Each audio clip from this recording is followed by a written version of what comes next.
क्या आप अपनी मर्जी से किसी को भी उठा लेंगे? आखिरकार सुप्रीम कोर्ट ने ईडी से ये सवाल पूछ ही लिया है। सुप्रीम कोर्ट ने ईडी और सीबीआई को जबरदस्त फटकार लगाई है। ईडी और सीबीआई के मनमाने बर्ताव पर आखिरकार सुप्रीम कोर्ट को सख्त होना ही पड़ा। साथ ही साथ दिल्ली लिक्वर स्कैम केस में एक बड़े नेता को राहत भी दे दी गई है। नमस्कार दोस्तों, भारत राष्ट्र समिति की नेता के कविता को सुप्रीम कोर्ट से जमानत मिल गई है। संजय सिंह, मनीष सिसोदिया के बाद मामले में जमानत पाने वाली कविता तीसरी सबसे बड़ी नेता है दोस्तों।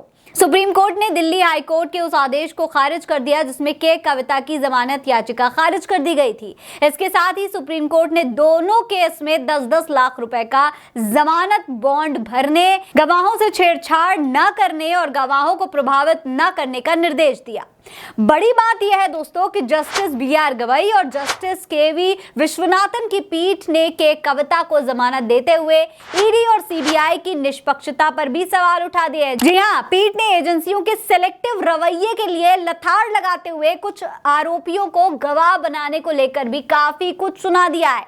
दोस्तों, जस्टिस BR गवई ने के कविता को जमानत देते हुए ये कहा है कि अभियोजन निष्पक्ष होना चाहिए। एक शख्स जिसने खुद को दोषी बताया हो उसे गवाह बना दिया गया। कल को आप जिसे चाहेंगे उसे उठा लेंगे। आप किसी आरोप को चुन नहीं सकते। ये कैसी निष्पक्षता है? बहुत ही निष्पक्ष और उचित विवेक लगाया है। दोस्तों, इतना ही नहीं, जस्टिस गवई ने सुनवाई के दौरान additional solicitor general of India SV Raju को चेतावनी भी दी है। उन्होंने कहा है कि अगर ASG ने मेरिट के आधार पर जमानत का विरोध करना जारी रखा तो वो ऐसी टिप्पणियां अपने आदेश में भी लिखेंगे।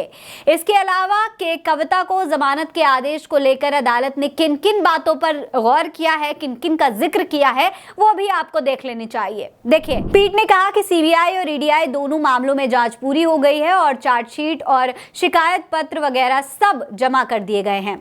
इसीलिए 5 महीने में जेल में बंद आरोपी से कस्टडी में पूछताछ की अब कोई जरूरत नहीं है। दोनों ही मामलों में ट्रायल जल्द खत्म नहीं हो सकता क्योंकि केस में करीब 493 गवाहों और 50,000 पन्नों के दस्तावेजों का परीक्षण किया जाना है। पीठ ने मनीष सिसोदिया केस में दी गई अपनी टिप्पणी को दोहराते हुए कहा है कि अंडर ट्रायल कस्टडी सजा में नहीं बदलनी चाहिए। पीठ ने यह भी कहा है कि PMLA एक्ट की आर्टिकल 45(1) में महिला को बेल के लिए विशेष कंसिडरेशन दिया गया है।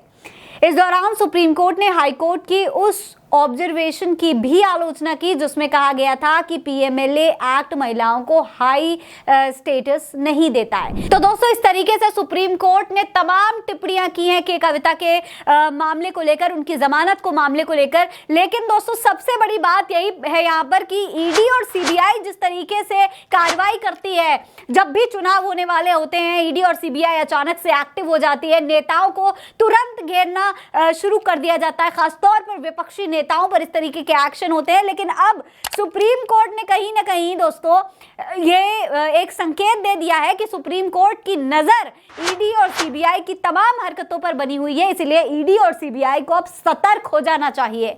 फिलहाल इस खबर में इतना ही। ये खबर आप उल्टा चश्मा UC पर देख रहे हैं। नमस्कार।